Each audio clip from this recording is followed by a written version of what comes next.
Olá, pessoal, tudo bem com vocês?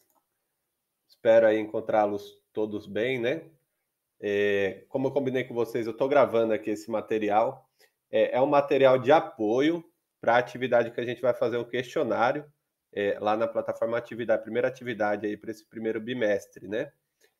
O que é importante vocês saberem? Para essa atividade, esse material não é suficiente, né? Então, vocês vão ter que ler lá as duas referências desse material, os dois conteúdos que eu coloquei lá, tanto o texto do Feldman como um subcapítulo da minha dissertação, né, que fala sobre o uso de drogas.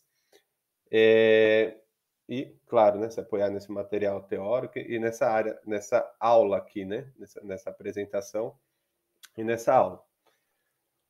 Tá? Vamos lá. Pessoal, seguinte, eu não vou retomar essa parte aqui com vocês, certo? Porque eu pretendo fazer esse vídeo no máximo 50 minutos, 40, 50 minutos, para não se tornar algo cansativo. Tem bastante conteúdo aqui, vocês vão ver, tem muita coisa escrita, mas para não torná-lo cansativo, eu vou tentar, né, fazer o mais rápido que eu conseguir. Mas vocês aí, né, no aconchego do lar de vocês, ou, né, onde quer que esteja, eu vou pedir para que separem um tempo aí para retomar o conteúdo da nossa aula, né? Essas perguntas aqui da nossa última aula vão ajudá-los aí a fixar melhor esse conteúdo, né? Então, como de costume, como eu faço com vocês presencialmente, eu deixei essas questões aqui a serem respondidas, tá? Outra coisa, ainda antes, né, da gente iniciar aqui a nossa aula, eu vou pedir para vocês que acessem lá a apresentação, acessem esse link aqui, tá? E a partir desse link, vocês sejam introduzidos nesse tema, né? O que são neurotransmissores? Eu poderia também explicar, né, um pouco aqui do entendimento que eu tenho de neurotransmissores, mas eu acredito que esse vídeo, né, é um vídeo bem dinâmico, é um vídeo bem didático, e eu acho que pode auxiliá-los um pouco mais nessa compreensão, né? Por ser um canal que trabalha assim já há um tempo no YouTube, né? Com pesquisadores da área, né? Então é um canal bem recomendado para quem gosta de neurociência ou de psicologia cognitiva. Eu penso que é um canal bem recomendado. Eu acho que alguns temas, assim, quando um assunto é clínica, né? Eles deixam um pouquinho a desejar, mas eu acredito que tem a ver um pouco com a formação dos criadores, dos administradores, né? Do canal. Então vão lá, entrem nesse vídeo aí, o Minutos Psíquicos. Deixa eu só confirmar se a aula está gravando, tá? Normalmente. Então vamos lá. Tendo em vista, né, considerando que vocês já acessaram o vídeo, entenderam como que funciona essa estrutura sináptica, tá? Eu vou falar um pouquinho para vocês aqui dos neurotransmissores. São esses hormônios que estão representados aqui por essas bolinhas, tá? Então, assim, essa parte aqui, ela seria a parte pré-sináptica, né? Isso daqui é uma simulação de uma sinapse, tá? Então, essa daqui é a parte pré-sináptica de um neurônio. O neurônio que está recebendo o sinal elétrico, né? Os neurotransmissores, é chamado de a parte pós-sináptica. E aqui a fenda sináptica, tá? Esse espaço aqui entre os neurônios, né? Essa parte verde, ela está representando os agentes químicos, né, das drogas, né, de que forma que eles agem nessa estrutura sináptica, tá bom? Então aqui, o que é interessante vocês verem que há diferentes formas deles agirem nessa estrutura, né? Então eles podem bloquear a liberação do neurotransmissor, podem bloquear, eles podem realçar imitando o neurotransmissor, tá? Eu acho que um exemplo bom que tem desse daqui é da anandamina, né? Eu tenho quase certeza que é esse o nome.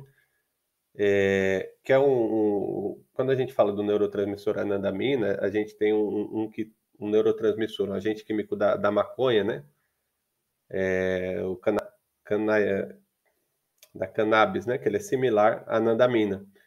Então, assim, esse neurotransmissor, né? Que está representado pelo esse espaço verde, ele acaba imitando, tá? O neurotransmissor da maconha. Então, a gente tem também o exemplo aqui da cocaína, né? Ela bloqueia, né? O receptor para o neurotransmissor. Então, você imagina, né? Que a partir do momento que ela bloqueia essa passagem, esses neurotransmissores aqui eles acabam inundando o cérebro com a quantidade maior de hormônios que normalmente não estariam nesses espaços, né? Cerebrais. Então, a droga acaba tendo efeitos diferentes. E as drogas também, elas agem em diferentes áreas de recompensa do cérebro, né? Tanto voltadas para alimentação, como para atividade sexual, né? Ou outras áreas aí do nosso cérebro, tá bom?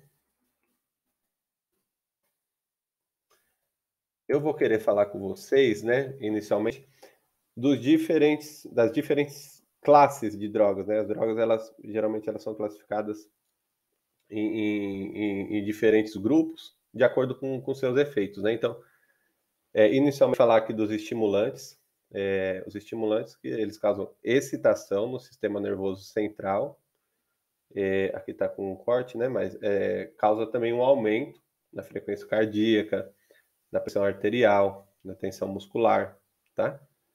Então, essas daqui são as drogas estimulantes, né? Exemplos, né, de drogas estimulantes. A nicotina, tá?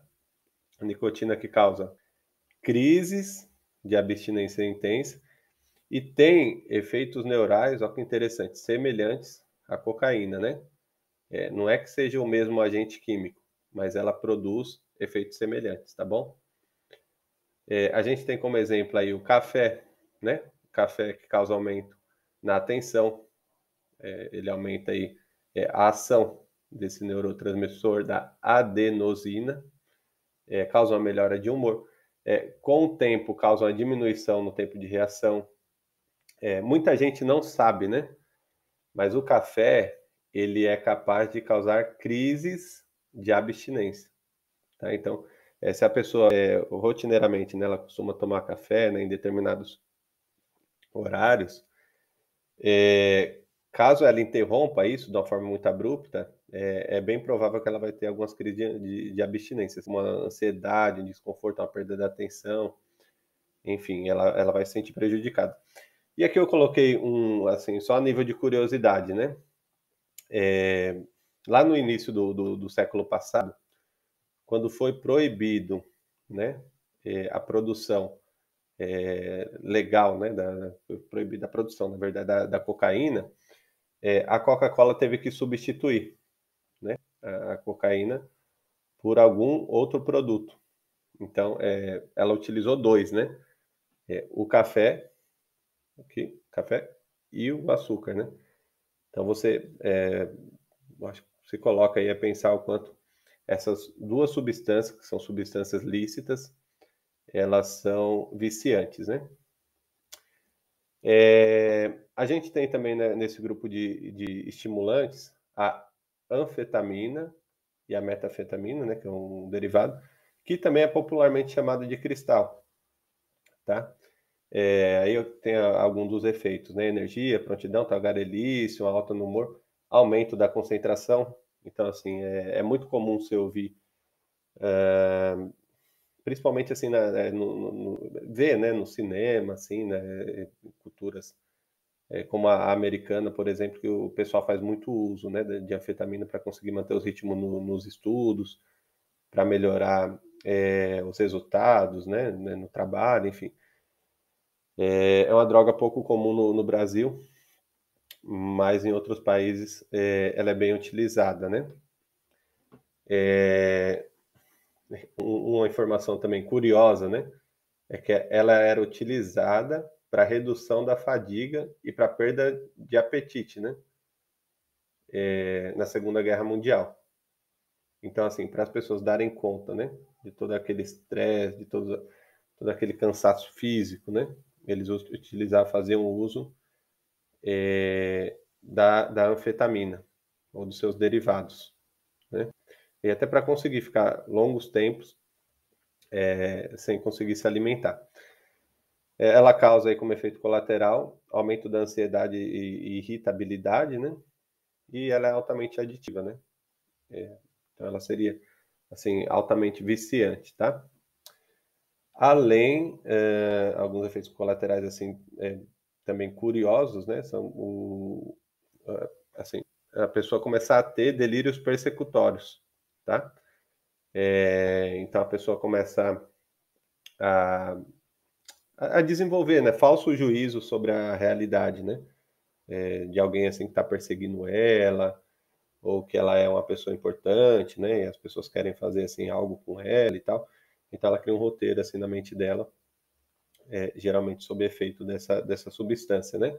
Além de perda da libido, né, então acaba afetando a vida sexual, e também há relatos ou descrições de lesões cerebrais, né. Vou voltar aqui. E também os famigerados, né? Cocaína e crack, que são compostos aí também da mesma estrutura química, né? Eles são derivados da folha da papoula. São duas substâncias que são rapidamente absorvidas pelo corpo. É claro que na forma inalada, né? Inalada fumada. Ela é ainda maior, né? É absorvida rapidamente e tem um efeito mais curto também, então por isso o usuário do crack, né?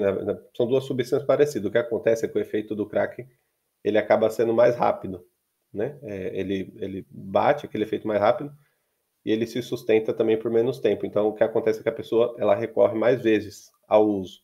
E aí, claro, ela usando mais, né? Ela vai acabar viciando com uma maior facilidade.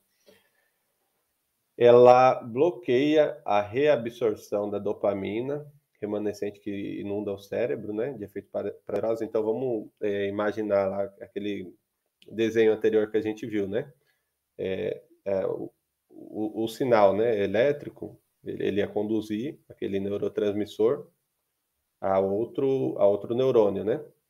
E aí a partir do momento que tem esse bloqueio, interrompe essa passagem, a dopamina ela que é um neurônio aí que está relacionado, né, ao prazer, ela acaba sendo inundando o cérebro aí, tirando o sujeito do que seria a zona basal dele, a zona normal, né? E aí, já falado, né, da dependência física e psicológica, da pessoa sentir essa necessidade, né, de estar utilizando, não só por uma dependência, né, física, pelo organismo necessitar aquilo de voltar àquele estado anterior, mas também uma dependência psicológica, né, dessa sensação de bem-estar, né, de voltar a se sentir bem, de voltar a se sentir seguro, de voltar a sentir prazer, né, como já foi sentido. E a overdose, né, que é muito comum levar à morte, tá? Agora eu queria falar um pouquinho com vocês sobre os depressores, tá? Depressores são aquelas drogas que fazem os neurônios dispararem mais lentamente, causam euforia e alegria, uma fala pastosa, né? E um rebaixamento cognitivo, tá? Então, assim, como exemplo, um exemplo bem conhecido de depressor, a gente tem o álcool, né? O álcool causa sudorese, né? Sudorese são suores, né? Aceleração dos batimentos cardíacos, rubor, né? Então o rosto começa a ficar vermelho. Em orientais a gente vê isso, é muito comum, né? O que acontece? Muita gente, assim, entende, né? Ou pressupõe que o álcool seja um estimulante, porque ele tem esse efeito inicial, né? Então a pessoa geralmente ela fica assim eufórica, fica agitada, depois que ele vai ter esse efeito que é depressor, tá? Eu acho que uma curiosidade também, já que a gente estava falando do outro estimulante, que é a cafeína, quando a pessoa ela toma uísque, né, um depressor, um álcool, com um energético, né, que seja um Red Bull, né, imagine a confusão que acontece no cérebro.